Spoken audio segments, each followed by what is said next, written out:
Good morning dear students. आप सभी का इस एजुकेशनल यूट्यूब चैनल पर हार्दिक स्वागत है। प्रिय विद्यार्थियों, आज हम फिरोज़ शाह तुगलक के कार्यों, उसके सार्वजनिक कल्याण के कार्यों, उसके राजस्व सुधारों आदि की चर्चा करेंगे।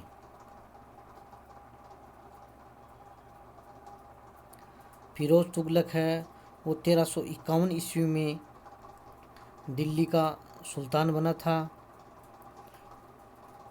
ये है मोहम्मद तुगलक का चचेरा भाई था और मोहम्मद तुगलक के काल में जो धार्मिक वर्ग था यानी उलेमा वर्ग था वो उसकी नीतियों से असंतुष्ट था।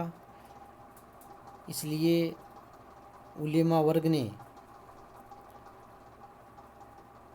फिरोज़ तुगलक को शासक बनाने में सहयोग किया था और उलेमा वर्ग है वो फिरोज़ तुगलक से संपर्क भी बनाए रखा था, क्योंकि मोहम्मद तुगलक ने उलेमा वर्ग को शासन में प्रतिष्ठित नहीं किया था बल्कि योग्यता के आधार पर पदों का वितरण किया था। इसलिए फिरोज़ तुगलक को शासक बनाने में उलेमा वर्ग प्रसन्न भी हुआ। उसने धार्मिक वर्ग को संतुष्ट करने का प्रयास भी किया, वो उनसे अच्छे संबंध भी कायम किए। फिरोज़ तुगलक के आंतरिक सुधार, हालांकि ये बात ध्यान में रखने लायक है कि फिरोज़ तुगलक है वो कुशल सेनापति और कुशल सेनानायक भी था और उसने अपने काल में शासनकाल में कोई महत्वपूर्ण विजय भी हासिल नहीं की थी। इसलिए उसका मुख्य उद्देश्य अपने साम्राज्य में शांति एवं व्यवस्था बनाए रखना था। हालांकि जो प्रांत दिल्ली से अधीनता से मुक्त हो गए थे उन्हें पुनः अधीनता में लाने के लिए उसने अभियान किए थे, लेकिन वो असफल रहा था क्योंकि उसमें सैनिक योग्यताएं भी नहीं थी। उसके शासन की सफलता का श्रेय उसके अधिकारियों को है, जिसमें उसके वजीर खाने जहाँ का प्रमुख स्थान है, जो कि ये तेलंगाना का ब्राह्मण था और बाद में मुस्लिम बन गया था। उसने फिरोज़ तुगलक ने लगभग 37 वर्ष तक शासन किया था और उसने दिल्ली के जनता के कल्याण के लिए अनेक कार्य किए थे। राजस्व सुधार, फिरोज़ तुगलक ने इस्लामी कानूनों के अनुसार स्वीकृत केवल 4 कर लगाए। खराज यानी लगान, लगान को खराज कहा जाता था। खम्स या खुम्स भी आता है कई बार। तो खम्स क्या है? युद्ध में लूटे गए धन का 1/5 भाग वो शासक रखता था, बाकी का सैनिकों में बांट दिया जाता। तो खम्स क्या था? युद्ध में लूटे गए धन का 1/5 भाग खम्स नामक कर था। जजिया, हिंदुओं पर जो धार्मिक कर लगाया जाता था उसे जजिया कहते थे। और ज़कात यानी मुसलमान है वो अपनी आय का 2 से 2.5% सार्वजनिक कल्याण के कार्यों पर व्यय करते थे, तो ये क्या ज़कात करता। इस प्रकार उसने केवल 4 कर लगाए: खराज, खम्स, जजिया और ज़कात। इसके अलावा उसने उलेमा वर्ग की स्वीकृति के पश्चात सिंचाई कर भी लगाया था, जो कि 1/10 भाग था। तो इस प्रकार फिरोज ने अपने समय में लगभग 24 प्रकार के जो कर थे उनको समाप्त कर दिया था और उसने शस्करी नामक एक नया सिक्का भी चलाया था। और उसके दरबारी अफीफ के अनुसार सुल्तान ने अद्दा एवं बीक यानी अद्दा तांबे का और बीक चांदी का सिक्के भी उसने चलाए थे। उसके समय में लगान है वो 1/5 से 1/3 भाग था और उसका मुख्य कार्य संपूर्ण साम्राज्य की लगान को निश्चित करना था ताकि शासक की आय निश्चित हो सके।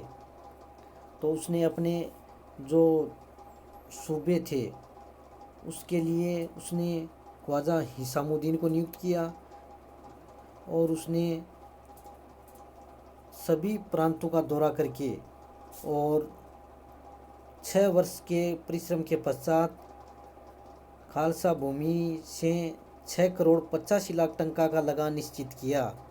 इस प्रकार उसने आय की सुनिश्चित व्यवस्था की। उसने 1200 फलों के बाग लगवाए जिससे भी साम्राज्य की आय में वृद्धि हुई। सिंचाई की भी पर्याप्त व्यवस्था की जिससे कृषि के उत्पादन में वृद्धि हुई थी।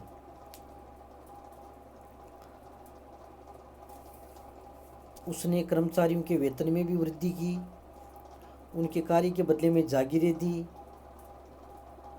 यानी उसने नगद वेतन की प्रथा को समाप्त कर दिया था और जागीरों का आवंटन किया था। और उसने आंतरिक व्यापारी करों को भी समाप्त कर दिया था जिससे वस्तुओं के मूल्य में कमी आई और व्यापार में प्रगति हुई। इस प्रकार फिरोज के राजस्व संबंधी सुधार जनता के लिए लाभदायक थे, परंतु इस राजस्व व्यवस्था में मुख्य रूप से 2 दोष थे। एक तो जागीरदारी प्रथा और दूसरा क्या है, भूमि को ठेके पर देना, जिससे क्या हुआ, किसानों का शोषण होता था। सिंचाई व्यवस्था, सिंचाई की सुविधा के लिए फिरोज तुगलक ने 5 बड़ी नहरों का निर्माण करवाया। इसमें से सब एक 150 मील लंबी नहर यमुना से हिसार तक थी और दूसरी सतलज से घग्गर तक, तीसरी सिरमौर की पहाड़ियों के निकट से हांसी तक थी, चौथी घग्गर से फिरोजाबाद और 5वीं यमुना से फिरोजाबाद तक की। इस प्रकार सिंचाई सुविधा से कृषि आय में भी वृद्धि हुई और उसने सिंचाई और यात्रियों की सुविधा के लिए कुएं भी खुदवाए और बांधों का भी निर्माण करवाया। इस प्रकार उसने सार्वजनिक कल्याण के लिए भी अनेक कार्य किए। सार्वजनिक निर्माण कार्य, उसने लगभग 300 नगरों का निर्माण करवाया। उसके द्वारा बसाए गए नगरों में फतेहाबाद, हिसार, फिरोजपुर, जौनपुर और फिरोजाबाद थे।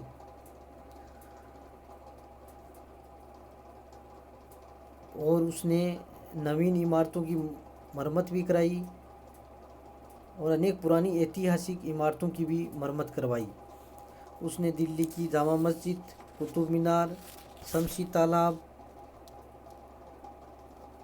आदि की भी मरम्मत करवाई थी। परोपकारी कार्य, उसने एक विभाग दीवान एक खैरात की स्थापना की जो मुसलमान अनाथ स्त्रियों और विधवाओं को आर्थिक सहायता देता था और निर्धन मुसलमान लड़कियों के विवाह की व्यवस्था करता था। उसने अनेक धार्मिक व्यक्तियों और संतों को संपत्ति और जागीर भी दी थी और उसने रोजगार दफ्तर की भी स्थापना की और दिल्ली के निकट एक खैराती अस्पताल दारुल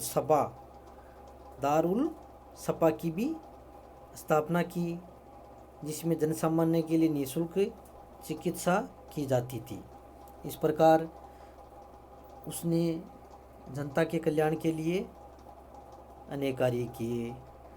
न्याय व्यवस्था, उसकी न्याय व्यवस्था इस्लाम के कानूनों पर आधारित थी और काजियों को उसने पुनः विशेषाधिकार दे दिए थे। वह स्वयं भी न्याय करता था, वह कठोर दंड भी देता था। इस प्रकार उसकी न्याय व्यवस्था में इस्लाम धर्म का समावेश था। शिक्षा, वह स्वयं विद्वान था और विद्वानों का सम्मान करता था। जियाउद्दीन बर्नी और शम्स ए सिराज अफीफ, ये 2 विद्वान उसके दरबार में थे।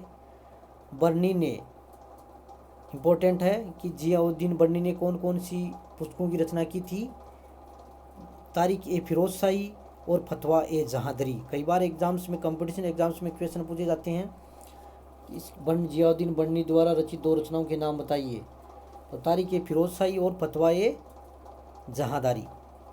और दूसरा जो विद्वान था शम्स ए सिराज अफीफ ने भी एक तारीख फिरोज शाही लिखी, यानी तारीख फिरोज शाही की रचना शम्स ए सिराज अफीफ ने भी की थी और बर्नी ने भी की थी, अलग अलग, ध्यान रखना, ये एक इम्पोर्टेंट बात है। और उसकी रुचि इतिहास और चिकित्सा शास्त्र में भी थी। इसके अतिरिक्त उसने इस्लामी कानूनों की शिक्षा में रुचि दिखाई और उसने प्राय 13 मदरसे स्थापित किए, जिनमें कई श्रेष्ठ भी थे।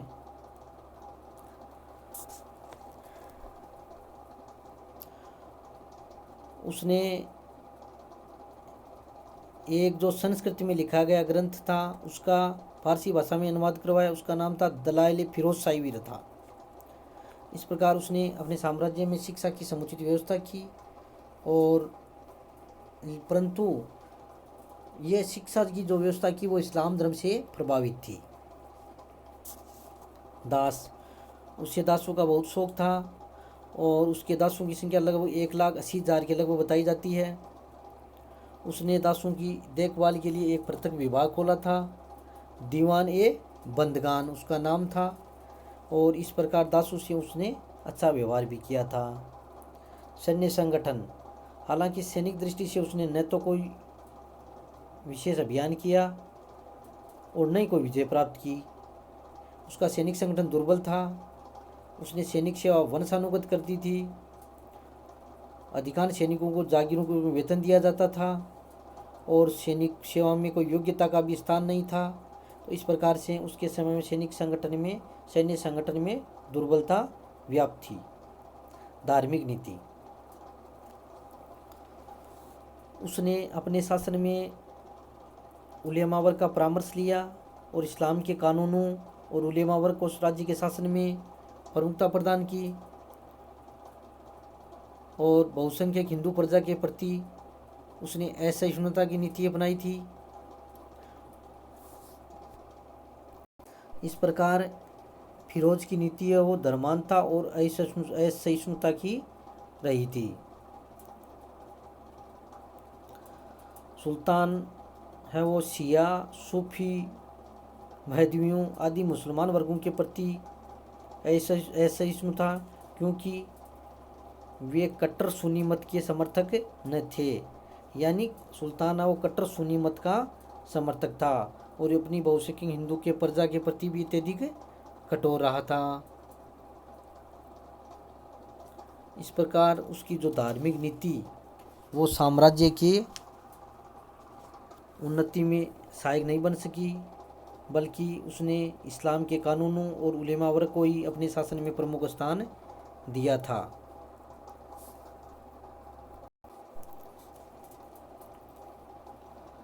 फिरोज तुगलक ने खलीफा से 2 बार अपने सुल्तान के पद की स्वीकृति भी ली और अपने को खलीफा का नाइब भी पुकारा और अपने सिक्कों पर भी खलीफा का नाम अंकित करवाया।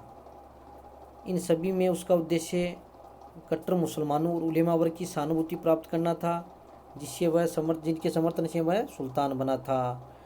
इस प्रकार उसने अलाउद्दीन खिलजी और मोहम्मद तुगलक के समय में जो धर्म और राज्य को पृथक करने की चेष्टा की गई थी, यानी राज्य के शासन में धार्मिक पक्षपात का सहारा उन्होंने नहीं लिया था, लेकिन फिरोज तुगलक के शासन में उलेमा वर्ग और का समर्थन या हस्तक्षेप उसने प्राप्त कर लिया था, जिससे क्या हुआ कि उसकी जो सामान्य जनता के प्रति जो उसकी धार्मिक नीति थी वो सहिष्णुतापूर्वक नहीं रह सकी।